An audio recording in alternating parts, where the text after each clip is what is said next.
Welcome everyone to another broadcast of the Judge Hubert Radio Hour on the Artist First Radio Network. All past broadcasts are podcasts. Find them at artistfirst.com. And now your host, judge and author, the Honorable Judge Hubert. Good evening. Thank you, Scott. We appreciate you. Thank you for all that you do to help make this show possible. And to all of you in our listening audience out there, we want to welcome you again to the Judge Hubert Radio Hour. Here we are in the month of May. Boy, this year is rolling along strong. And we just want to have a chance to visit with you again tonight. And, of course, the show, as noted, it's available as a podcast in our archives. I know tonight's going to be a very interesting night, as you're going to get a chance to, we're visiting with one of my dearest friends who is going to be able to help shed some light on a number of topics. As you quite well know, the purpose of our show focuses upon education, law, and social justice. And certainly she is well versed in many of these areas. While not a lawyer, she is certainly one who can help us to interpret the law. She is certainly one who has traveled extensively around the world, and she fits into the theme of our show. You know, being the fact that we are here in some very strange times that we're all living in, we're seeing all types of violence taking place. Even today, it was just reported that a school shooting was avoided because they were able to stop the intruder from getting us in a middle school. But I thought about it, that's just one of many of the types of things that we're dealing with, things which in my own youth would never have occurred. But we also know that we have things going on in the legal arena. There are trials going on with the former president. We know that there's all kinds of different laws that are being changed, that are being, what some people say is going to, quote unquote, be better for us. But they really are taking away decision-making authority for this country. And all of those things are happening at this time. And so I'm going to pick our guest's brain tonight on a variety of different areas. And we're just going to talk about some of the things going on, not only in our country, but around the world, and how those things affect us and what should be our position on that. You know, whether it's mass shootings that are taking place or whether it is, again, the changes in the laws that we would never thought would have occurred, the rollback of things such as voting rights, the elimination of things such as affirmative action. All of those things are taking place in a world that seems to be spinning out of control. And so for tonight, I am excited to have Dr. Vernette Rosier. Dr. Rosier is, of course, when you think of her background, she's a prophet, an intercessor, an educator, a mentor, a pastor. She's traveled the globe in so many ways. She is over the last 35 years. And, of course, she has a prophetic voice and carries with her a very distinctive message. She's a graduate of Rattler Country, as we say, Florida A&M, where she got her master's degree. And then, of course, at Florida State. And then finally her doctorate degree at Gulf Coast Seminary, where she's been an educator, teacher. She's an author.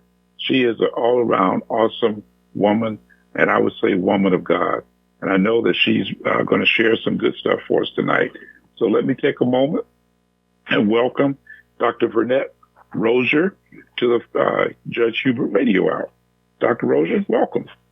Good evening, Judge. Your Honor. It is such a honor to be on here with you, and I am so honored to call you friend.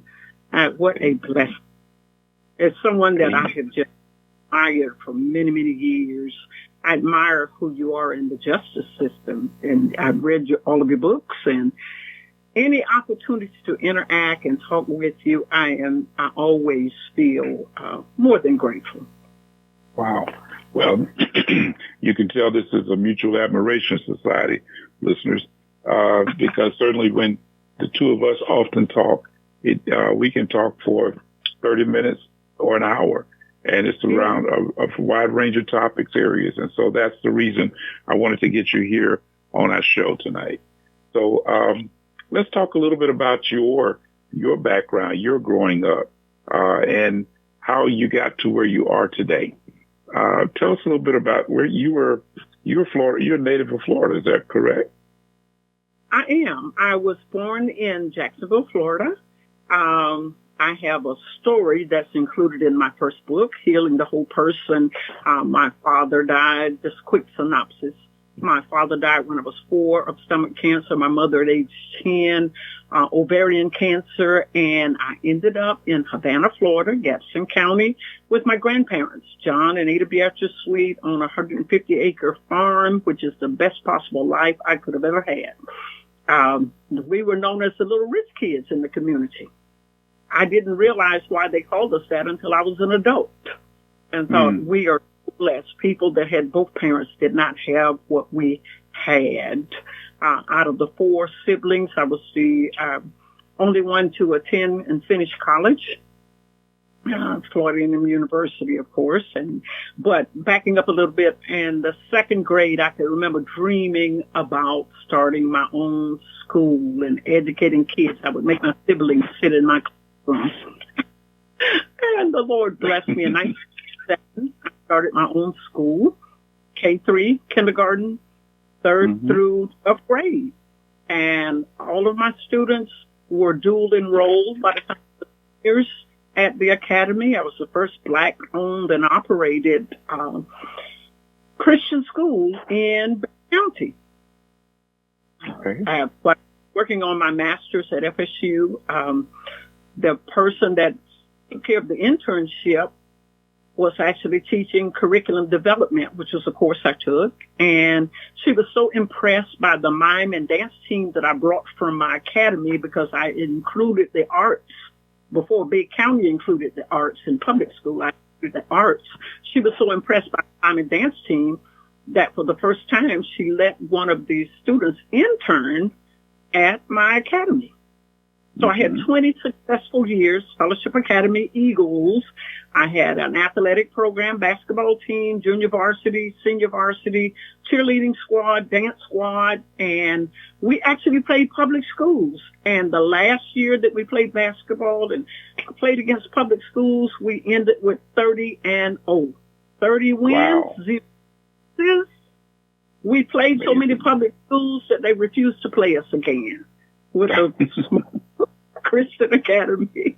We won nationals that year, and so that school was a part of my dream, my 2nd grade dream, which later inspired me to write my 2nd book, God of My Dreams, where everything that I dreamed of traveling and one of the things that I dreamed of doing was the academy, and I did that, of having a boutique, and I did that, of writing books, and I'm still doing that. Traveling the world, every place I dreamed of going in 2nd grade, I was sitting in the classroom daydreaming. And every place I actually had a daydream about, I have gone. And every place in the world I'm going as an adult, I have gone until I literally have to dream again.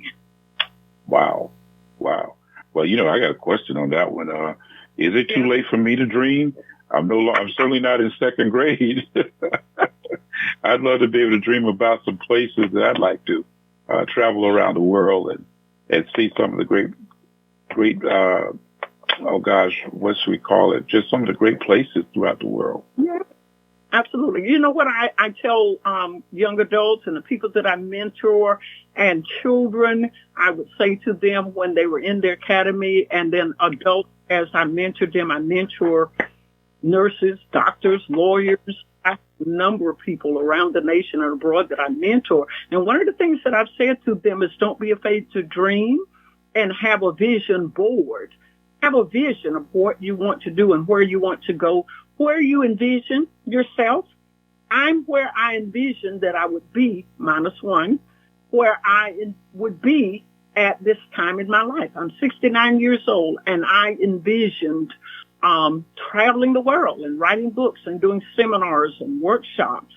And I'm doing what I envisioned myself that I would do, that I would only pastor for until I was 65, and then I would just oversee churches and ministries and mentor, and I'm doing that. So it's very important to have a vision, cut out pictures, take pictures, put them on your board, create an image of how you want to look, where you want to go, what you want to do. Where are some of the places that you have visited? I've been to, well, of course, being a Bible scholar, Israel. I had to go to Israel because it's a part of my pilgrimage, my heritage. Let's put it that way.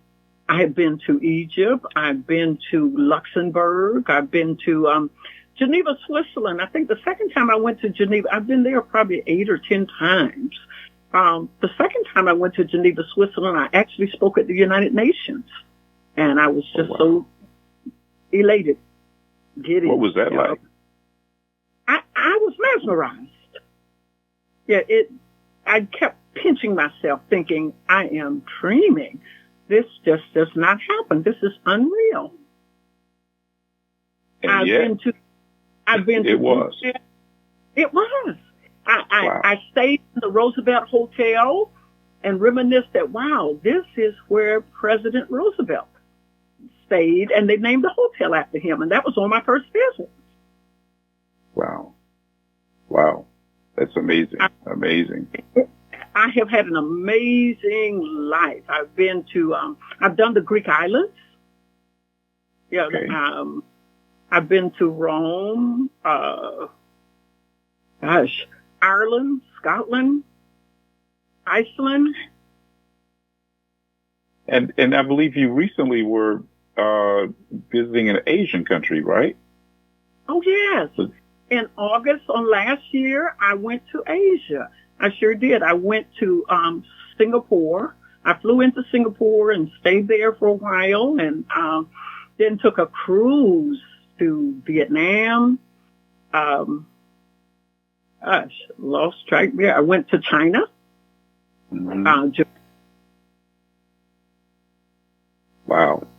Well, tell us this, since you have so often, we have a tendency in this country to think that we are the greatest country in the world, and that there is no, that everybody else is second or third class to us. What are your thoughts as it relates to many of the other countries that you traveled to? This may not be politically correct, but I was surprised in most of those airports when they asked me where I was from on the ship, and I said America, the United States, America, and they said, you poor thing. Instead of, we would love to go there, they really, in a lot of the countries that I visited, they are making a mockery.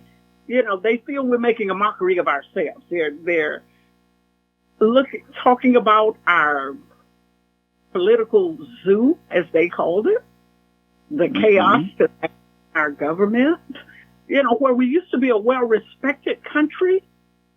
I didn't hear that any of those places, and I was really surprised.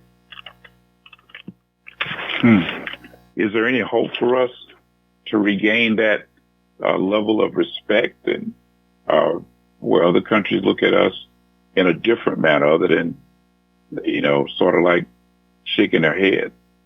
Right. You know what? I'm a proponent of prayer. I live and breathe. I believe that if we do not return to in God we trust instead of gods we trust, or in man we trust, if we don't return to what we boast about on our monies, in God we trust, we're a nation where people came to us for freedom of religion, and now it looks like you can practice everything but Christianity without being persecuted. So I think that's the first thing. I know that we can't avoid the Bible that talks about there would be wars and rumors of wars. Matthew talked about that. And I think that's noteworthy, since Matthew was a tax collector, and we just past tax season or still in it, with Jesus, even his selection of the apostles, professional individuals, Peter being a businessman, and looking at Luke as a physician, I look at it from a world perspective or world view that we have to look past our family, our city, our state, and we have to look at what's happening in the world and not see ourselves as bullies, but see ourselves as an example that people will crave that blue passport. Now, I thank God for that blue passport. Every time I'm coming back, I'm like, ooh, I love this blue passport. Do not try to keep me out of this country.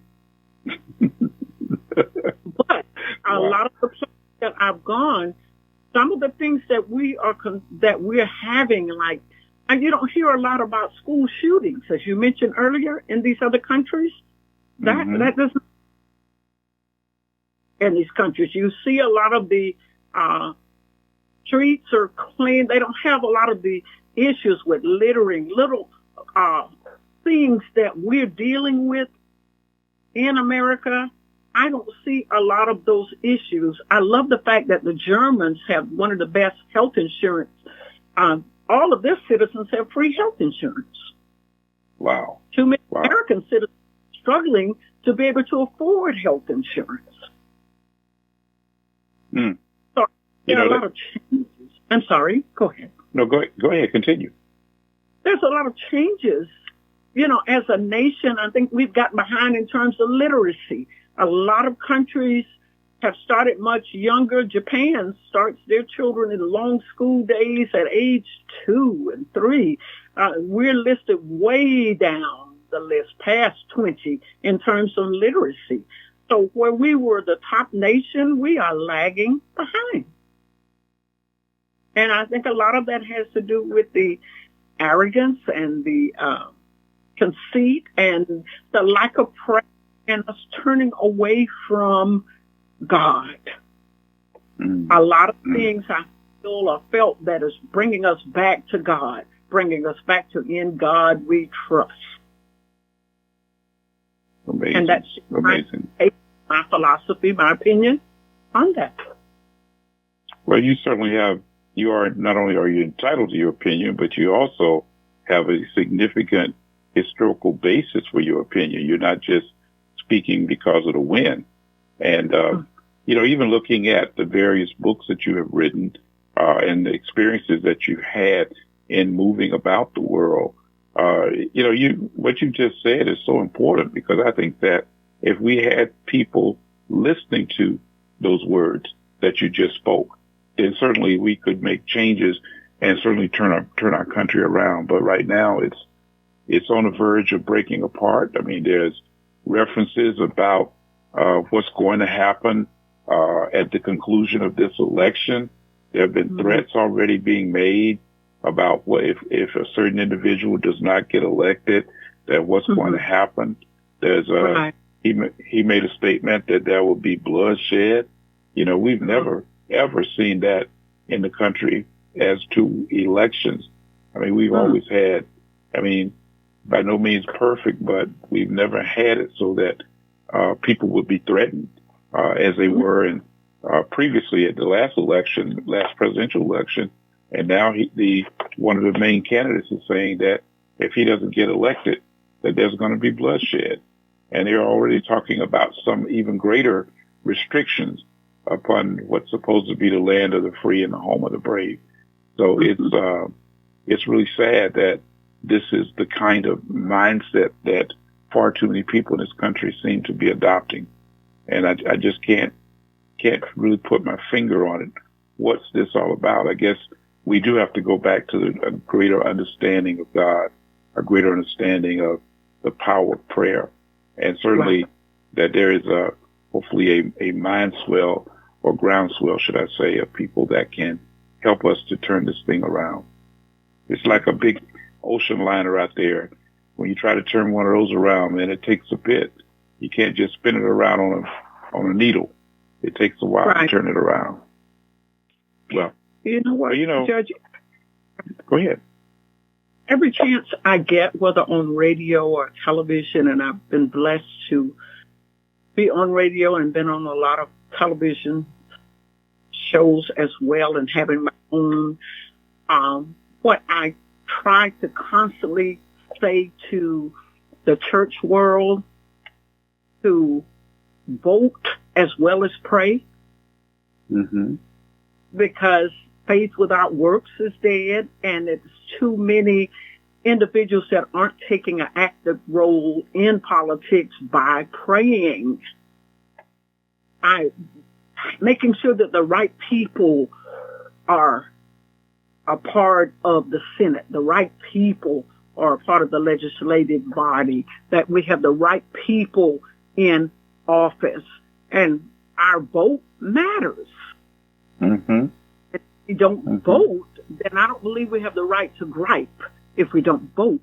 When we're looking at, we just celebrated Women's History Month, when women didn't have a right to vote, when people of color didn't have to vote. So voting is important. As I listen to various individuals from place to place, that you'll hear people on the train or the plane or airport complaining about, I'm not going to vote for anybody. And immediately, I'm just terrorized by that statement, and saying to them, listen, that is not a part of the problem. To not vote will not change things. You have to make your vote matter, your vote count. I feel strongly that if we don't take an active role and make sure that we have all of the individuals that are registered to vote, that they will vote, we will have a second insurrection. And that's something to pray about and vote. And a civil war, potential of a civil war. That's how frightening this situation is. With all of this that's going on, that it can get worse if we don't act spiritually and take a part naturally on the secular side of talking to the right people, putting the right people in office, showing up at these meetings, and making sure that we support the right people to get the kind of outcome that we need, so we can all live in peace. Right. Amen. Amen to that. That's interesting you say that, because there are people that talked about the election back in 2020, the last general election or presidential election. And while the final results showed that the popular vote, that President Biden beat Donald Trump, former President Trump, by some 7 million votes. And they said it was the largest cast of votes, I believe, since 2008.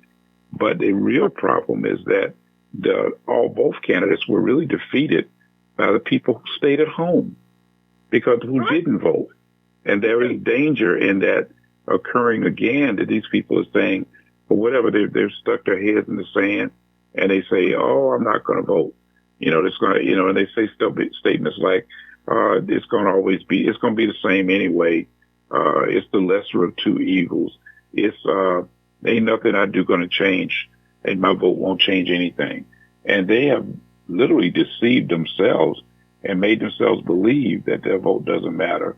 And yet there's historical evidence that there are many elections that have been decided by one vote.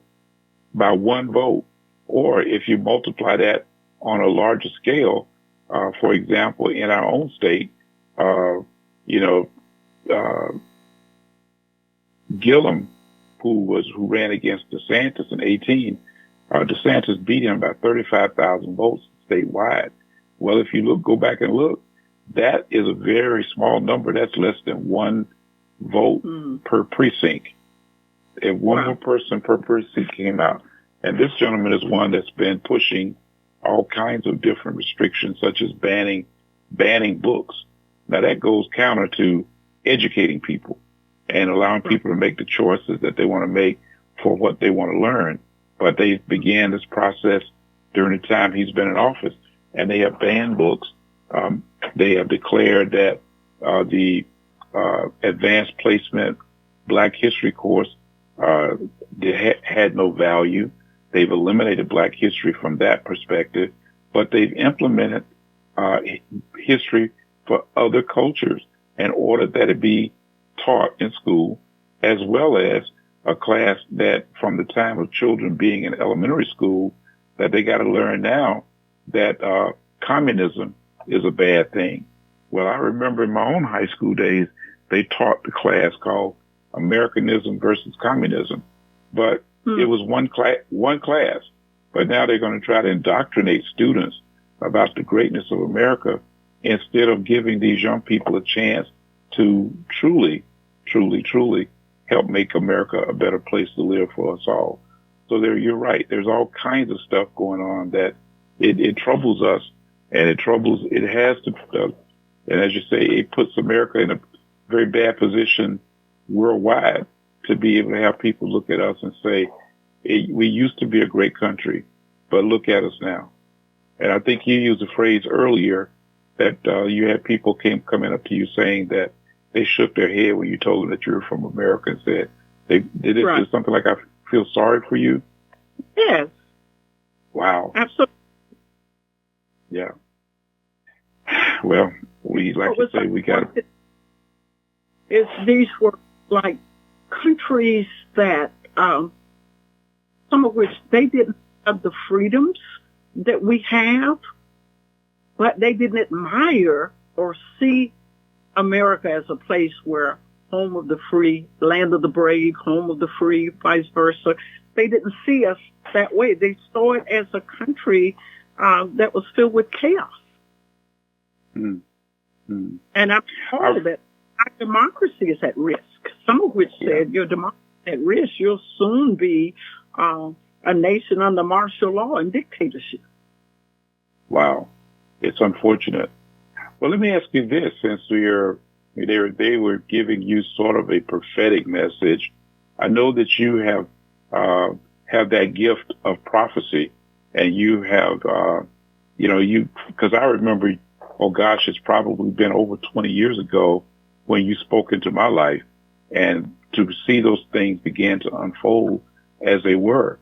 I mean, it's amazing. Even down to our daughter, one of our daughters that her mom was wanting her to get get a husband, and I believe you said I would pray for her, and boom, a year later, not only had a husband, also had a son, and that young man is now coming up on age 14 now. So all of those things are just personal examples of some of the things that you have spoken to our lives, and I'm just so always thrilled to hear the edification that you bring to the table and helping us to live a better life. As you on your more recent trips, and let me spin over there and then I'll come back. On your most recent trips, I believe when you were in Asia, and it seems like America is making, while a lot of Americans are still traveling to Asia, traveling to Japan, traveling to China, it seems like we, for some reason, what's being promoted here in our media, and the messaging is that China has become America's greatest threat. I mean, they're now talking about taking out, TikTok? I think there was a bill introduced in Congress to order that TikTok has to either be sold or within 6 months to an American company, or it will be banned in America. And I know that there are a lot of people that are making incomes through the use of this TikTok social media. But yet we're still importing things from China, all types of materials, all types of products, all sort of things, clothing and the like. But yet they're saying to us on the one hand that China represents the greatest threat to America. Were you able to hear anything like that during your recent trip to China, that America and China were at odds with each other in that fashion? You know what? Surprisingly, I was a little concerned when we talked about getting off because I forget what the threat level was for China at that time. They were a little concerned that there may be some type of conflict occurring, so they were telling us to be very careful in terms of what areas we were in and the pictures that we took and that kind of thing. But I didn't, maybe because we had excellent tour guides, that we didn't go in areas where we felt threatened, or maybe I was just with a group of people that were law-abiding citizens that did not do things to raise a red flag. The people seemed very warm and very welcoming, and every shop that we went in, or mall, or I think Taiwan as well, every place that we went, I didn't experience what I heard on the news. Which, I was apprehensive at first about getting off and moving around some of these places. But again, I erred on the side of caution that we were not a part of the nightlife. So they had night markets and so forth, but I didn't venture out into those night markets. So I didn't put myself, or we stayed at the hotel but had a credible guide and I tried to stay at Hilton or American name hotels, and I was careful to find out where the embassy was in each place, and so forth, so that I knew that I would have a safe. I'm always looking for an exit when I enter. I'm always looking for, if this happens, I'll do this. So where the lifeboats or doors are, who are the secure people. So I did not, where I had concerns based on the news and what I had read, but I didn't experience any of that with any of the people, other than, once again, in Vietnam, they're now known as the #1 retail country. There were a lot of people flew in there to get suits and things made, and did a lot of purchases in China. So I didn't have that experience. Okay. Well, that's probably good news for those in our listening audience, because I am sure that we're getting ready to go into the summer season, and there'll be many people that are still traveling, many people that, look beyond the shores of America, because it is it's a great way to educate yourself, your children, and others, being able to see how other people live and not to be so caught up in the world that is being fed to us.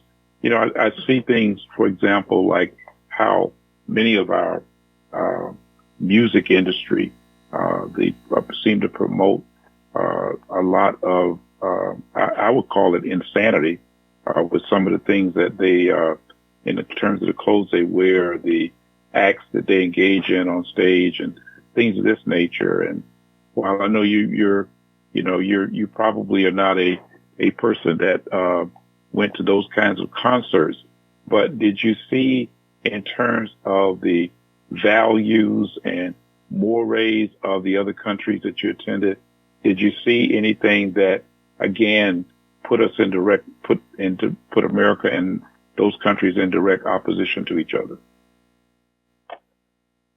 Once again, well, let me back up. In June of last year, I did have a chance on the secular side. I went with Candy Staten for an entire month, and I was in England for a month, and we flew in and out of England to Scotland, to Ireland. I'd been there before on my own, and then this time I went to festivals, which was a totally different experience for me and a wonderful experience, believe it or not. I'm 69, and I had never gone to a festival before. Going to festivals that people fly in from all over the world to attend, I wish I could think of some of the names of them, but there were people that a lot of our recording artists in the U.S. could use the term would die for, to be able to be on those stages. And festivals they couldn't even buy their way in. But Candy Staten, who was mentoring my daughter, Deborah Renee, and if I can take a sidebar, she just dropped a new single, released her new song on April 24th, I Need Your Help. Oh, wow. Okay. So on all of the music platforms, it's available. I Need Your Help. Powerful song. Wow. I'm making a note right now. I've heard her sing, and her singing is amazing. So I'm going to be looking for that. Well, please download it. Apple Music, you can download it. I call it my anthem, my prayer. And then anybody secular or Christian will love it. I don't know a person that has not needed help. We all need help at some point in time, don't we? But during those festivals, just kind of back to the point, those festivals, they had security. People were inebriated. People were high. They had people on the stage that was passing snakes around. If I could say the names of, I'm sure they're well known in the U.S. They were passing snakes. Some were doing incantations. Some were drinking blood. I mean, things that you read about, but I was not fazed by it because I had on the full armor. I knew I was covered by the blood. And traveling as an intercessor, you know, with watching Davern and Candy Staten, as Candy Staten sang some of my old favorites, I'm Just a Prisoner, or I'd rather be an old man's sweetheart than a young man's fool. And she was beautiful. You know, what I loved on the secular side, in those festivals of watching Davern sing and watching her sing and watching people in those audience, I realized something. With any place, if you have the right security and the right mindset and have your head on a swivel, handling things the right way, you can navigate in safely and come out safely. So I'm always about erring on the side of caution. Be aware of where you are. They had strict rules and regulations, but they had heavy security for us because of who we were with Candy Staten. We were secured, but there was a lot of stuff going on that I had just never seen or would have been a part of. But I found out with all of those people, the common denominator, when she mentioned that she had had cancer, breast cancer, and how she prayed and how God gave her her hair back and she survived cancer, there were people asking for prayer. We were coming off the stage and they were asking for prayer. There were people weeping in the audience. There were certain things are common, which reminded me of my last book I wrote, Journey On. I wrote about grief and loss. There are some things, regardless of ethnic background or your beliefs, that's a common ground. Everybody dies. It's inevitable. Everybody has grieved the loss of something, whether a house or finances or job or a spouse. And so principles for grieving, dealing with grief, all of that, as I watched those audiences and stood on those stages and videotaped and just, I forgot that it was a secular festivals. Wow. And if I could think about those festivals, your audience would know it. But all of those those festivals that she did all of them in that month's time.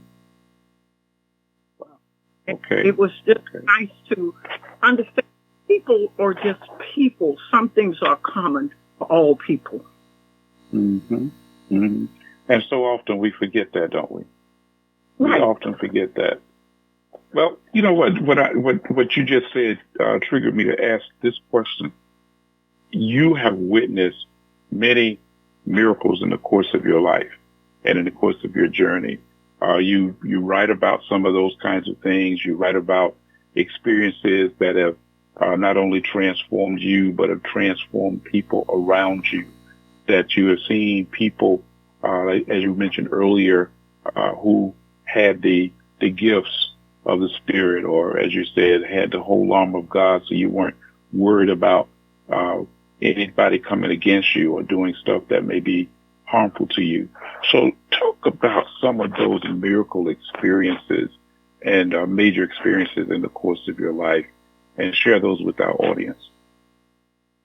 Thank you. I've had some powerful miracles. So one that's on the forefront of my mind when I mentioned Candy Staten is myself.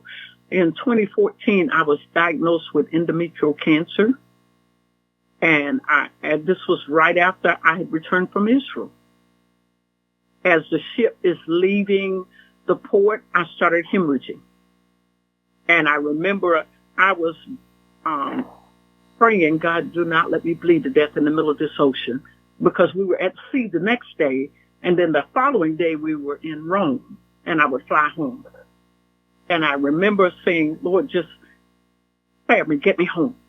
And I get home, and my doctor schedules me for surgery. And after surgery, she said to me, you have cancer, and you will, stage 3, and you will need a surgery, another surgery, as well as chemo and radiation.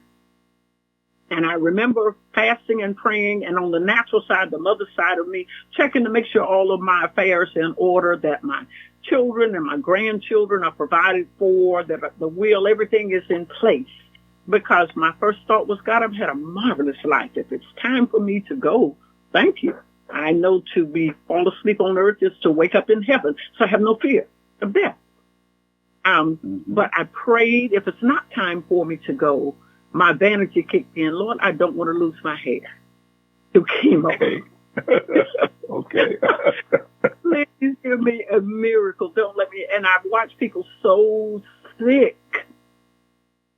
And this is bittersweet for those that may be in this situation. I remember saying, Lord, don't leave me at the mercy of this person that I'm married to and be helpless. And so I prayed about that and actually declared a 40-day fast. And I called the church to fast with me, but they didn't know why they were fasting, because I didn't want to deal with pity. I just wanted to hear from the Lord. And so I said, anybody that needs a miracle, we're going to fast for 40 days. And at the end of this 40 days, we will see miracle signs and wonders. And every day we met for 30 minutes. And we prayed, and I did 30, the number of maturity, symbolizing warfare. We'll pray for 30 minutes. And that year, I got a second opinion from my OBGYN to send me to Shands Hospital for a second opinion. And I got a referral to Shands Hospital. I went to an OBGYN oncologist, and she ran all these, and it took days. At least 40 days of the entire 40 days. On that Wednesday before Good Friday, I'll never forget, I got a call from Shands Hospital saying we ran all of these tests, and this is after I'd gone down to Shands and had all these tests and everything done. I got a call from Shands, said out of all of the tests, there is no cancer. You don't need chemo. You don't need surgery. I stood up and danced and cheered and said, God gave me a miracle. And that's when I told them that I had been diagnosed with cancer and I was supposed to have surgery and chemo and radiation.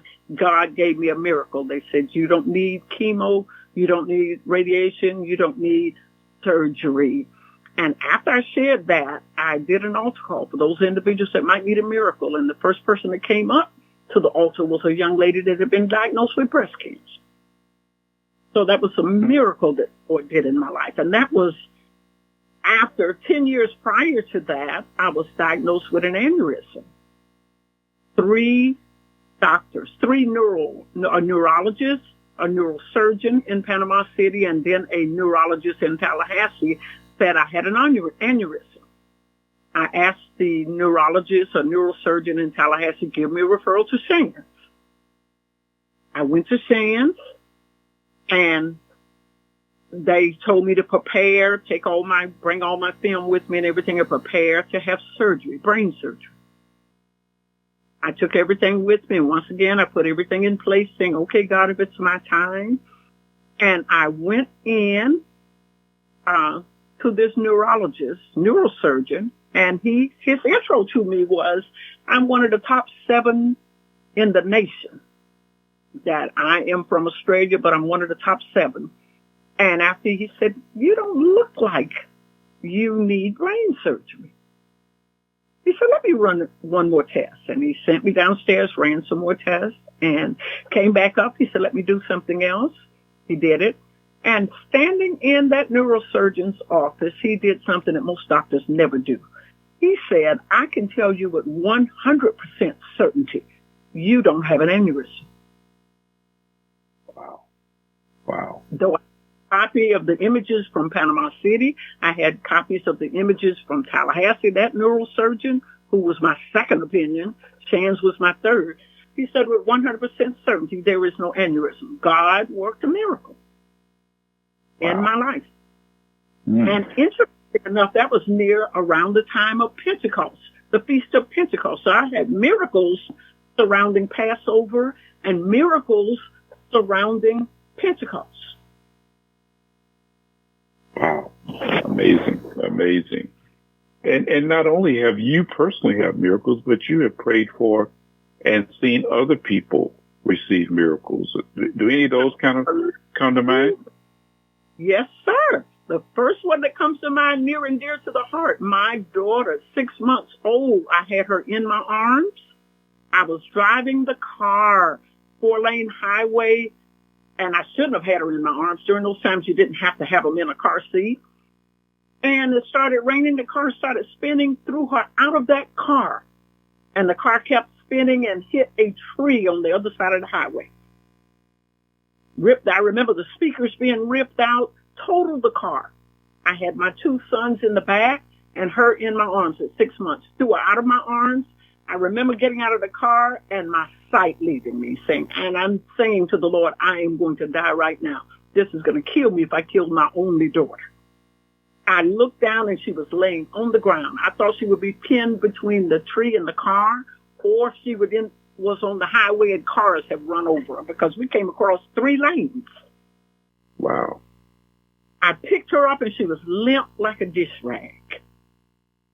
I'll never forget it until the day I meet Jesus. She was limp like a dish rag. And again, I said, Lord, if you don't help me, I'm going to die right now. I can't even turn around to check on my 2 oldest, Byron and Gerard, first son and second son. I can't turn around to check on them. This will kill me, because I was driving. I had her in my arms. And at that second, I remembered a dream that I'd had that morning when I woke up. Powerful. I want to tell your listeners to pay attention to your dreams, whether saved or unsaved. God speaks through dreams. A lot of revelation, warnings, information. A lot of inventors dreamed about it and invented it. Abraham Lincoln dreamed about his death before it happened, and I can go on, but I included that in God of my dreams. But I had this dream, and in the dream, one of my children were injured, and I heard a voice in the dream and the voice said, and I knew it was God, if you would just sing, if you'll just praise me, everything will be all right. And I started singing in the dream, God Almighty, He's Almighty, and woke up out of the dream, but forgot the dream until I picked my daughter up in my arms. And so I started singing to the top of my lungs, running to knock on a door or my house or a business, singing, God, you're almighty, God almighty. And as I'm running into this karate studio, I'm singing to the top of my lungs. They're staring at me like, what is wrong with this crazy lady? And I said, call an ambulance. I've been in a car accident. While they're calling the ambulance, I can hear them say, she's lost it. She's having a nervous breakdown, because I went right back to singing that song, saying, God, it won't be that I didn't do everything you said, because it's out of my control.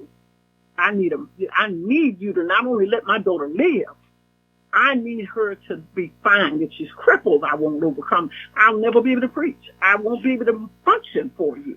And those are the things I said to her. When the ambulance showed up, she still wasn't breathing. The state trooper, I think, got there first, or the ambulance said, ma'am, she's not breathing. And the third time, or I don't know, 5th time, I sang God's Almighty, she started breathing. They said, oh, she's breathing. And the state trooper said to me, ma'am, we expected her to be dead, because normally if they're thrown from a car across a highway like that, either they're going to be run over by cars or pinned between the car and the tree. Either way, she's going to die. We get in the ambulance, we get to the hospital, and again, I have to do it. The doctor comes in and said, this broken, that broken, this, she's going to have permanent brain damage. And I say to the Lord, when I'm about to say, God help me, I start singing God is Almighty. And the doctor looks down at the chart like she's shocked by me singing out loud. And she said, oh my God, I've got the wrong chart. She goes out, true story, true testimony. She goes out, she comes back in. She says to me, I'm sorry, ma'am, I had the wrong chart. We're going to keep her overnight. Nothing's broken. We don't know why. but we just need to observe her because she won't turn her neck. Stayed in the hospital overnight. I prayed over her in the crib. I said to her, Deborah, let Israel say, had not the Lord been on our side. I quoted that scripture to her, prayed over her. The next morning they said, we don't know why she can't turn her head. We don't find anything wrong. We're going to release her, but she will probably, when she'll have permanent brain damage, she probably won't do well academically. And they gave me all these negative things. To make a long story short, because I don't know where we are on time, but she finished high school at 16 years of age. She went to college on an academic and sports scholarship. Mm-hmm. She didn't have any kind of brain damage. In fact, that night when I took her to church and I set her in the carrier and we were singing, she sat up in her carrier and turned her head. I knew then she would be a praiser. And I knew that God had given me a miracle. Where they said they were shocked she didn't die. God made sure not only she lived, but she didn't have permanent brain damage. And He did that. And she excelled. She was in when she, and this is the same daughter that you just got through talking about, who just released a new song, who just sang with Candace Staten all over Europe. Amazing. Praise God. Yes, and she went to she went to FAMU, cheered for FAMU. Yes. Okay. Oh, God has worked miracles. He gave me a blessing, and He just keeps proving Himself in my life. That everything that I've gone through, I either write about it in a book or I minister on television or radio. God makes sure that He recycles it, and somebody's blessed and healed and helped by my testimony or by the books. And what has you mentioned that when you've had people come up to you during your ministry sessions and they've told you that they have been highly blessed by your books, highly blessed by your messaging, because you also use the some of the social media platforms also to do ministry as well. Is that right? Yes, on Facebook, and they have uploaded it to YouTube as well and Instagram. Dr. V Ministries, Dr. V as in victory, Dr. V Ministry. Okay. And so you've had people come up to you and tell you during those, as a result of those worship experiences, that they too have experienced miracles. Is that right? Absolutely. Yes. I've had that repeatedly. Not only God using me and gifting me, but He's also given me a gifted daughter, that Dr. B Ministries, that God has really used my seed. As Bob Jones said, He used me and gave me a harvest by sowing them into the nations. Wow. It's so great. Yeah, so just awesome. Having her record and go into recording studios and having Candace Staten work with her is just, it mesmerized me. I remember standing, God, I wish I could think of the name of some of those festivals. I remember standing there at festivals saying, God, this is unreal that you would use this same child that the enemy tried to kill to stand on these stages and sing with Candace Staten. Yeah, that's amazing. That is amazing. And I've been fortunate enough that I got a chance to meet Candace Staten when she was performing at the birthplace of Dr. Mary McLeod Bethune up in Maysville. And we had a chance to, me and my wife and I had a chance to spend some time with her, and just a wonderful woman. And I couldn't help but go back to some earlier times when, like you said, she spent a lot of time doing secular music, but then her gospel, that was only preparation for her gospel work that, of course, she's doing now. Yeah. She has been through so many painful things in her life that she's another person. I can thank God for her friendship. I've stayed at her home, traveled with her. She's a genuinely loving, caring person. family person. She's just gone through a lot of abuse, a lot of unimaginable things, but she's a champion for women and champion for helping them walk out of. She's had a lot of abuse out of those 7 marriages. I don't know which one she didn't have abuse from. Wow. Abuse, emotional abuse, but she also wrote about it. And then for her to be such a kind, caring person in spite of all of that, I've enjoyed her and her family. That's good. That's good. Different holidays. So, as we've got a few minutes left before we'll be wrapping up here tonight. So anything in particular that you wanted to share with our listening audience? Because, again, you have such a wide bandwidth of the things that you have been blessed to do. And again, folks, I want to encourage you to grab her books, any of them. They will bless you. As she stated, healing the whole person, spirit, soul, and body, hindrances to the prophetic, the God of my dreams, the workbook for that same book, co-author of Equally Yoked, Keys to Effective Family Ministry, and of course, Will Thou Be Made Whole, and Flowing in the Gifts of the Spirit. All of these are just examples of the work that she has done. And where can our listeners get a hold of some of your books?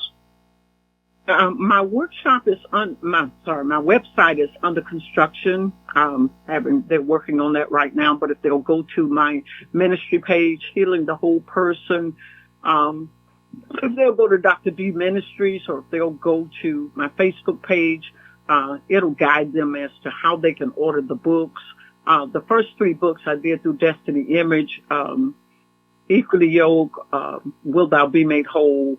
But the rest of the books, you can just order them if you would go to my ministry page and inbox them, that they will definitely help you to order any of the books. And they're currently working on getting them all on Amazon as well. All right. Very good. Very good. Well, any final thoughts that you'd like to share with our listening audience? And in fact, some of these in our listening audience actually may be beyond the borders of the United States. So anything that you would believe for this time and season that we're in that you believe would be important for us all to hear? I want to challenge or remind people that you are water to the desert, that there are a lot of desert places around you and desert people around you, to don't hide your head in the sand as an ostrich, but be active, be civil-minded, care about not just your city, your state, or the United States, but think globally. Impact people. People are the best commodity. If you help people, you're sowing to the generations. And don't overlook or give up on this generation or the generations, the millennials, all of the other generations, the generations that are going to make the difference in our world. Some of us are boomers or busters, but you need to look to the generations and changing generations, at least 4 generations. We serve a generational God, the first, second, third, and 4th generation. So we need to think in terms of generational wealth. Don't hoard everything to yourself, but think in terms of generational wealth, empowering so that 4 generations after you will never know struggle or poverty, and that they will be individuals that are influencers. Be an influencer. Influence people in a positive manner, in a positive light.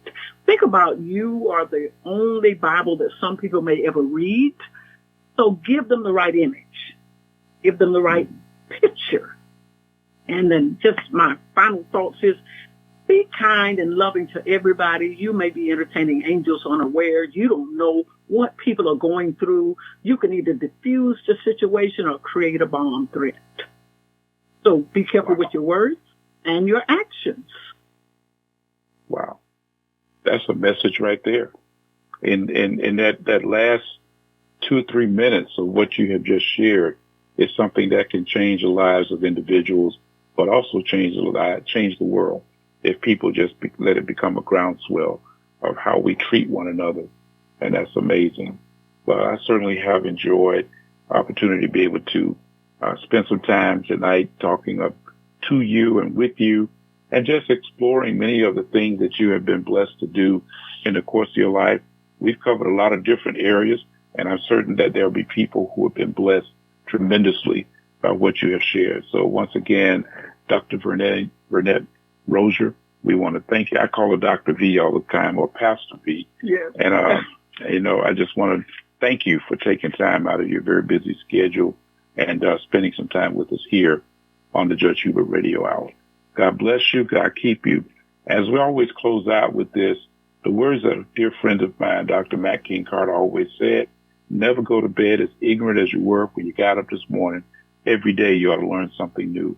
I trust that each and every one of you have been blessed to learn something new here tonight and on the Judge Hubert Radio Hour. So my friends, continue to grow, continue to prosper, and don't forget the lessons that have been shared here tonight, because they are going to be difference makers in your life and in the life of people around you. God bless you. God keep you until we come together again. Good night.